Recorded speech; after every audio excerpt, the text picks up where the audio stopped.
Hey, it's T-Rex here. I've got some new visitors with me today. Of course, Foxy's on my lap. That's my dog. Sitting next to me is my twin brother, Ray, Brian, and I'm T-Rex, Ryan. But anyway, and then of course Navi's over there on the left. Navi, you got a short joke you want to do, or you want to do one at the end? I'll do one at the end. You'll do one at the end. Okay. Well, if you watched my last video, it kind of explained what I do, and I'm basically into problems and sharing and working out things and making all of you remember that, if you have issues and problems in your life, if you share them and with others, you'll be able to overcome them.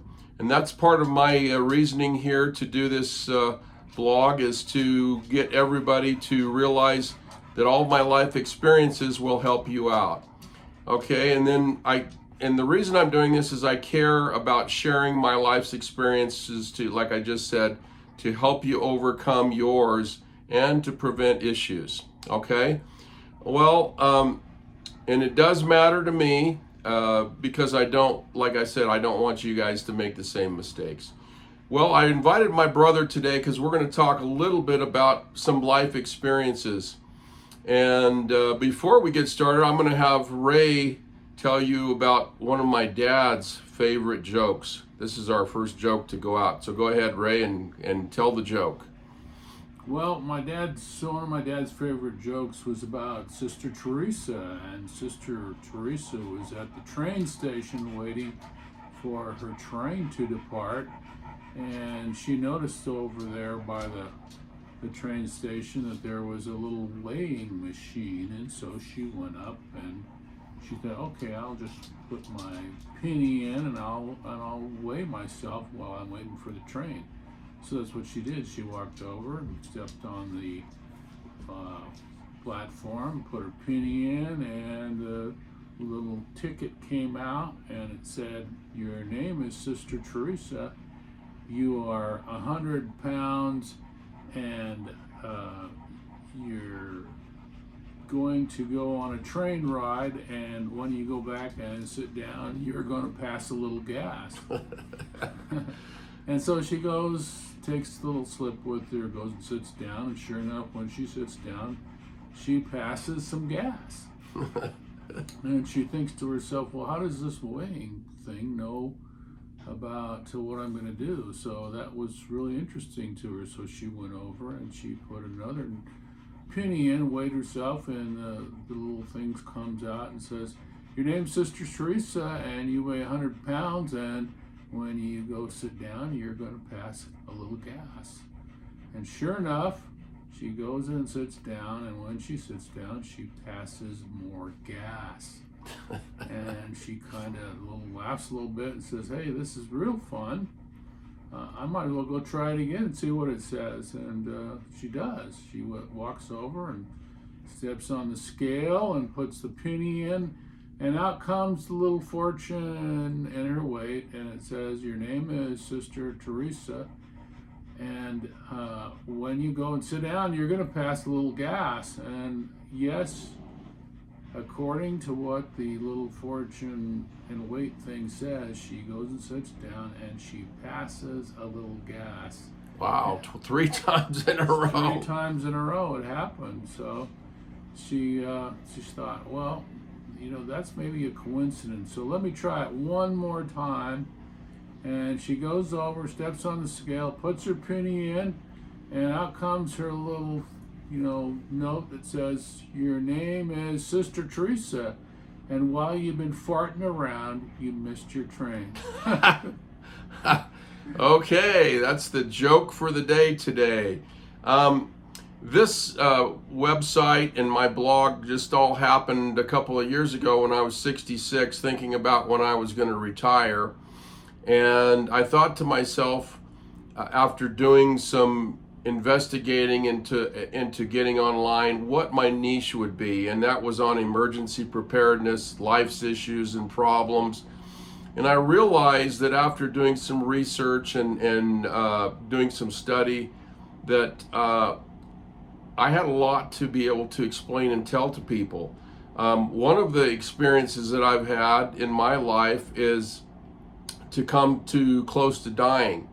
And first of all, I'm going to have my brother Ray tell you about my dad's near-death experience, because this is one of the things that I want to finish off with, was my kind of near-death experience.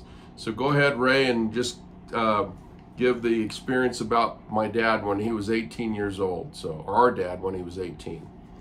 Well, my dad told me the story numerous times, and I got some good things from it, but I want to tell you that he did die in this little story that he told me, because he had the German measles, and my grandmother called the doctor, and the doctor came over and looked at him, and after a while he came out of the room and told my grandmother, your son just died. And my dad said that the doctor put the sheets over his head, and he remembers coming out of his body, and there was no restraints after he came out of his body. And if I remember it right, yes, it was. He said that he saw the doctor pull a sheet over his head and pronounce him dead. And he said there was no restraints, and he went out of the room, and he said he could pass right through the house without any restraints. And he went to a place where there was lots of light, and he remembered seeing a lot of his relatives, some that had passed on and some that he hadn't even met before, that were a long time ago. And he said he was having such a good time there, talking to his relatives, and all of a sudden this guy comes up to him and taps him on the shoulder and says, "Hey, it's not your time yet, you have to go back." And the next thing he remembers is gasping for air and throwing the sheets off of him, and everybody came running in the room and was very surprised to see that he was alive again.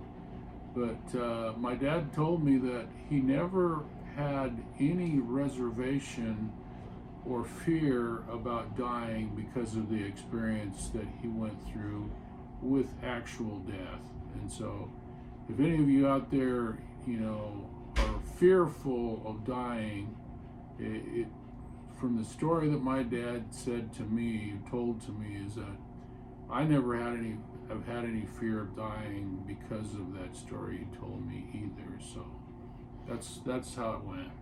Neat. And just a quick one on me, and I did another story on this on my experience.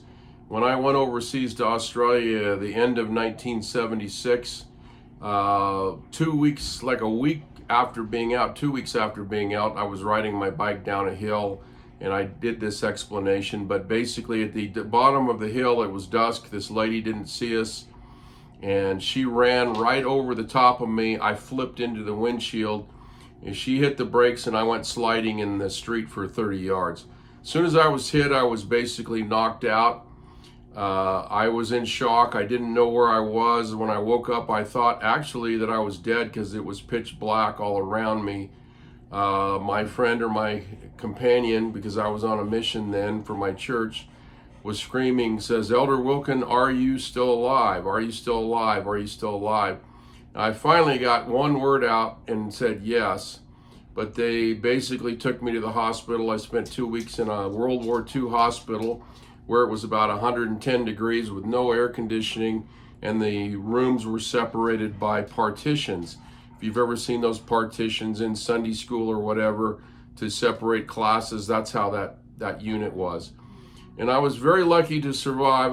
My face was ripped to pieces. My arms were ripped to pieces. They dug out the what they call bitumen in Australia is just tar and rocks. And those rocks were in my face, in my arms, and everywhere. But basically what I'm telling you is, if my dad hadn't survived, I wouldn't be there to go and serve for 2 years and make my time serving Jesus Christ and putting time in line. But I was very much protected, because the last 2 years that I was there, I was perfectly fine. I had a broken leg for cast on for 6 months, but I survived and helped people, and especially one family that I baptized that had 2 girls. One of the girls lost a child about 2 years ago, and another one of the girls, the youngest girl, lost her child more recently, about 2 months ago. So if you've ever lost a child or had a family member go or lost your mom and dad, you'll know exactly how this feels. My mother lost 2 children. The worst thing for a mother is to lose a child when they're born. My mother lost a daughter when she was 3 years old before Ray and I were born. So just remember that when a person goes to the other side, like the story that my brother just told you, it's a place of love, light, glory, and family members there to greet you.